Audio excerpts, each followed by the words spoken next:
ಸ್ನೇಹಿತರೆ ನಮಸ್ಕಾರ. ನಾನು ನಿಮ್ಮ ಆರಾಮದಾರಿ ಫ್ರೆಂಡ್. ಹೇಗಿದ್ದೀರಾ? ಎಲ್ಲರೂ ಚೆನ್ನಾಗಿದ್ದೀನಿ ಅನ್ಕೊಳ್ತೇನೆ.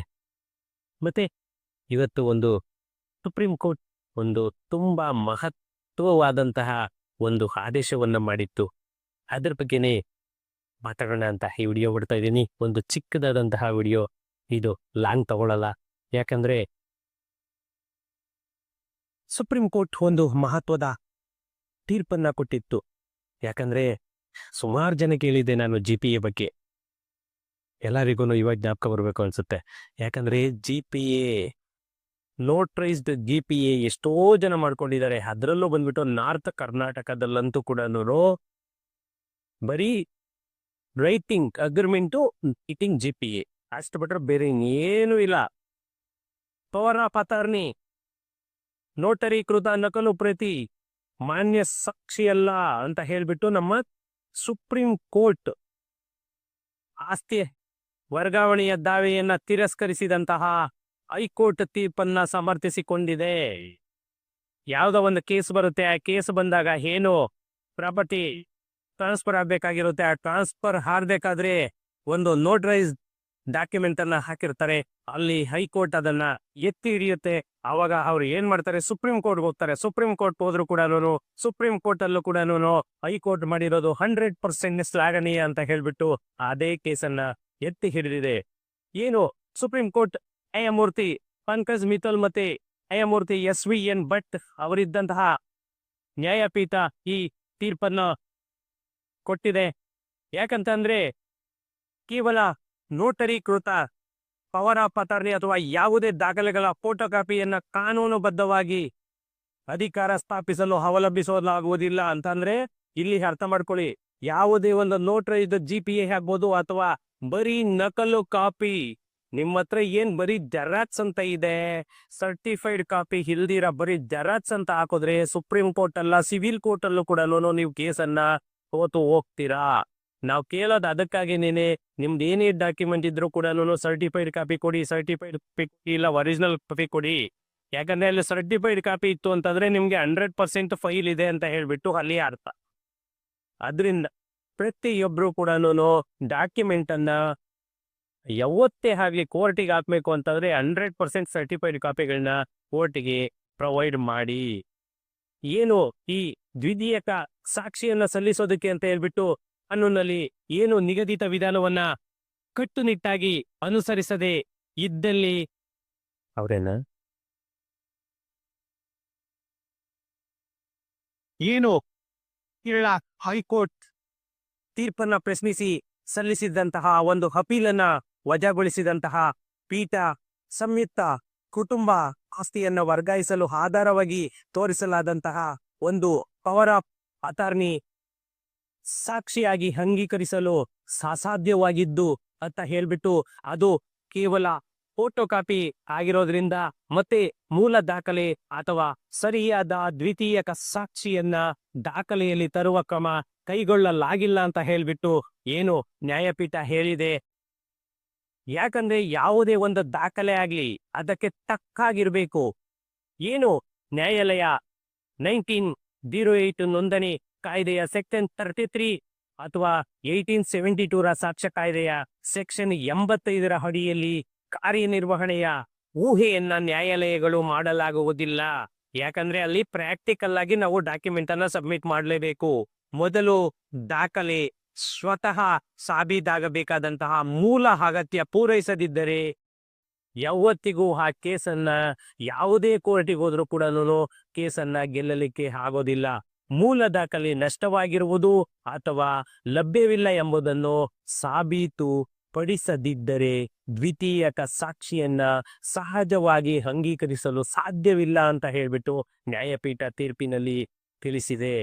ಏನು ಈ ನೋಂದಣಿ ಕಾಯ್ದೆಯ ಸೆಕ್ಷನ್ 33 ಅಥವಾ ಸಾಕ್ಷ್ಯ ಕಾಯ್ದೆಯ ಸೆಕ್ಷನ್ 85 ಅನ್ವಯ ಈ ನೋಟರೈಸ್ಡ್ ಅಥವಾ ಕಾಪಿ, ಜೆರಾಕ್ಸ್ ಕಾಪಿ ಅಂತ ಏನ್ ಹೇಳ್ತೀವಿ, ಇದನ್ನ ಅಕ್ಸೆಪ್ಟ್ ಮಾಡಲಾಗುವುದಿಲ್ಲ. ಯಾಕಂತಂದ್ರೆ ದಾಖಲೆ ಆಧಾರಿತ ಪಕ್ಷವು ದ್ವಿತೀಯಕ ಸಾಕ್ಷಿಯನ್ನ ಸಲ್ಲಿಸುವ ಮೂಲ ಅಗತ್ಯವನ್ನ ಪೂರೈಸದೇ ಇದ್ದಲ್ಲಿ ಭಾರತೀಯ ಸಾಕ್ಷ್ಯ ಅಧಿನಿಯಮ ಸೆಕ್ಷನ್ 85ರ ಅಧ್ಯಾಯ 4 ಅಡಿಯಲ್ಲಿ ದಾಖಲೆ ಸಾಕ್ಷ್ಯ ಎಂಬ ಶೀರ್ಷಿಕೆಯಡಿ ಇದು ಬರುತ್ತೆ. ಯಾಕಂತಂದ್ರೆ ಮೂಲ ದಾಖಲೆ ಅಥವಾ ಕನಿಷ್ಠ ದ್ವಿತೀಯಕ ಸಾಕ್ಷಿ ಇಲ್ಲದಿದ್ರೆ ಮೊಕದ್ದಮೆದಾರನು ಮೊದಲ ಪ್ರತಿವಾದಿಗೆ ನೀಡಿದಂತಹ ಅಧಿಕಾರದ ನಿರ್ವಹಣೆಯನ್ನ ಮತ್ತೆ ವ್ಯಾಪ್ತಿಯನ್ನ ನಿರ್ಧರಿಸುವುದಕ್ಕೋಸ್ಕರನೇನೆ ಈ ಸೆಕ್ಷನ್ 85 ಅನ್ವಯಿಸೋದಿಲ್ಲ ಅಂತ ಹೇಳ್ಬಿಟ್ಟು ಅಲ್ಲಿ ಅನುಮತಿಸುವುದಿಲ್ಲ. ಯಾವುದೇ ಕೋರ್ಟ್ ಆಗಲಿ ಕೋರ್ಟಿಗೆ ಯಾವತ್ತೂ ಪ್ರಾಕ್ಟಿಕಲ್ ಡಾಕ್ಯುಮೆಂಟ್, ಪ್ರಾಪರ್ ಡಾಕ್ಯುಮೆಂಟ್ ಅಂತ ಹೇಳ್ತೀವಿ, ಆ ಡಾಕ್ಯುಮೆಂಟ್ ಇರಲೇಬೇಕು. ಏನು ಟ್ರಯಲ್ ಕೋರ್ಟ್ ಮುಂದೆ ದ್ವಿತೀಯಕ ಸಾಕ್ಷಿಯನ್ನ ದಾಖಲೆಗೆ ತರುವ ಯಾವುದೇ ಆದೇಶ ನಮಗೆ ತಿಳಿಸ್ಲಿಲ್ಲ, ಯಾವುದೇ ದಾಖಲೆಗಳ ಫೋಟೋ ಕಾಪಿ ನಿಗದಿತ ವಿನಾದವನ್ನು ಕೂಡ ಅನುಸರಿಸಿ ನಾವು ಸಾಬೀತುಪಡಿಸದೇ ಇದ್ರೆ ಅದು ಸಾಕ್ಷಿಯಲ್ಲ ಅನ್ನೋದು ಕೂಡ ಈ ನಮ್ಮ ಸುಪ್ರೀಂ ಕೋರ್ಟ್ ಸವಿವರವಾಗಿ ಈ ಕೇಸಲ್ಲಿ ಕೇಳಿರೋದು. ಯಾಕಂದ್ರೆ ಎಕ್ಸಿಬಿಟ್ P2 ಅಂತ ಏನ್ ಹೇಳ್ತೀವಿ, ಫೋಟೋ ಕಾಪಿ ಯಾವುದಕ್ಕೂ ಸಾಕ್ಷಿನೇ ಒಪ್ಪೋದೇ ಇಲ್ಲ. ಸಾಕ್ಷಿ ಅಲ್ಲದೆ ಓದ ಪಕ್ಷದಲ್ಲಿ ಏನಾಗುತ್ತೆ, ಆಟೋಮೆಟಿಕ್ ಆ ಕೇಸ್ ಅನ್ನೋದು ರಿಜೆಕ್ಟ್ ಆಗೋಗುತ್ತೆ.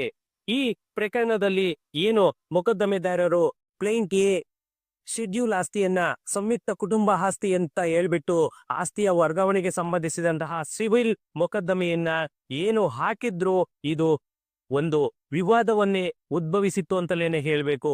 ಯಾಕಂತ ಅಂದ್ರೆ ಇಲ್ಲಿ ಮೊದಲು ನಾವು ಏನು ಪ್ರತಿವಾದಿಗೆ ಆಸ್ತಿಯನ್ನ ನಿರ್ವಹಿಸುವ ಅಥವಾ ವರ್ಗಾಯಿಸುವಂತಹ ಅಧಿಕಾರನೇ ಇಲ್ಲ ಅಂತ ಹೇಳ್ಬಿಟ್ಟು ಏನು ಮೊಕದ್ದಮೆದಾರರು ವಾದಿಸಿ ತನ್ನ ಪರವಾಗಿ ಯಾವುದೇ ಮಾನ್ಯ ಪವರ್ ಅಟಾರ್ನಿಯನ್ನ ಕಾರ್ಯಗತಗೊಂಡಿಲ್ಲ ಅಂತ ಕೂಡ ಅವ್ರು ಹೇಳಿದ್ರು. ಆದ್ರೆ ಮೊದಲ ಪ್ರತಿವಾದಿ ಏನು ಎಕ್ಸಿಬಿಟ್ B2 ಅನ್ನ ಅವಲಂಬಿಸಿ ಮೊಕದ್ದಮೆದಾರ ಆಸ್ತಿಯನ್ನ ವರ್ಗಾಯಿಸಲು ಅಧಿಕಾರ ನೀಡದ ಪವರ್ ಅಟಾರ್ನಿ ಇದೆ ಅಂತ ಕೂಡ ಅವರು ವಾದಿಸಿದ್ರು. ಆದರೆ ಇದು ಯಾವುದೇ ಡಾಕ್ಯುಮೆಂಟ್ ಕೂಡ ಕೋರ್ಟ್ ಅಕ್ಸೆಪ್ಟ್ ಮಾಡಿಲ್ಲ.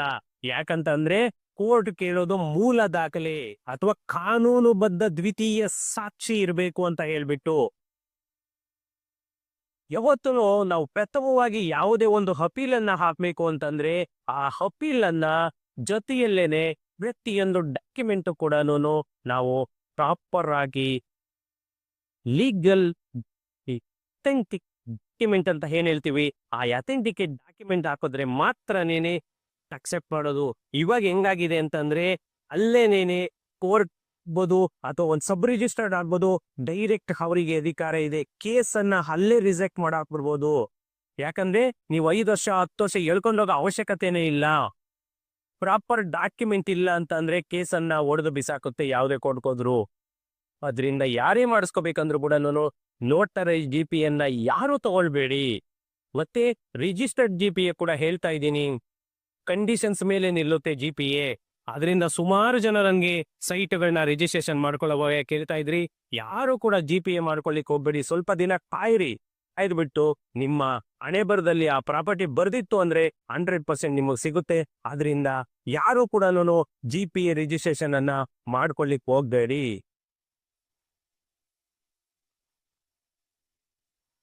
ಆದ್ರಿಂದ ಯಾರು ಕೂಡ GPAಯನ್ನ ಎಲ್ಲೂ ಕೂಡ ಮಾಡ್ಕೊಳ್ಳಿಕ್ ಹೋಗ್ಬೇಡಿ. ಯಾಕಂದ್ರೆ ಇವತ್ತಲ್ಲ ನಾಳೆ ಅದು ನಿಮ್ಗೆ ಪ್ರಾಬ್ಲಮ್ ಅನ್ನೋದು ಕಟ್ಟಿತ್ತು ಬುತ್ತಿ ಅಂತಲೇನೆ ಹೇಳ್ಬೇಕು. ಎಷ್ಟೇ ದಿನ ಲೇಟ್ ಆಗಿ ನೀವು ರಿಜಿಸ್ಟರ್ಡ್ ಡಾಕ್ಯುಮೆಂಟ್ ಮಾತ್ರನೇನೆ ಮಾಡ್ಕೊಳ್ಳಿ.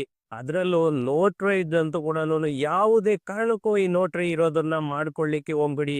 ನೋಟ್ರೈಸ್ ಡಾಕ್ಯುಮೆಂಟ್ ಮೇಲೆ ಮದರ್ ಡಾಕ್ಯುಮೆಂಟ್ ನೋಟ್ರಿ ಆಗಿರೋದಿದೆ ಅಂದ್ರೆ ಯಾರು ಕೂಡ ಇದ್ ಮಾಡ್ಕೊಳ್ಳಿಕ್ ಹೋಗ್ಬಿಡಿ. ಯಾಕಂದ್ರೆ ಅದು ಯಾವುದೇ ಕಾರಣಕ್ಕೂ ಕೂಡ ಆಗದೆ ಇರುವಂತಹ ಕೆಲಸ. ಸುಮ್ನೆನೇನೆ ಟೈಮ್ ವೇಸ್ಟ್ ಆಗುತ್ತೆ ಅಷ್ಟೇ. ನಿಮ್ಗೆ ಕಾನೂನಿನ ಪ್ರಕಾರ ನೀವು ಹೋರಾಡ್ಬೇಕಂದ್ರೂ ಕೂಡ ಖಂಡಿತ ಆಗಲ್ಲ. ಓಕೆ ಫ್ರೆಂಡ್ಸ್, ಸಿಗೋಣ ನೆಕ್ಸ್ಟ್ ವಿಡಿಯೋದಲ್ಲಿ. Thank you.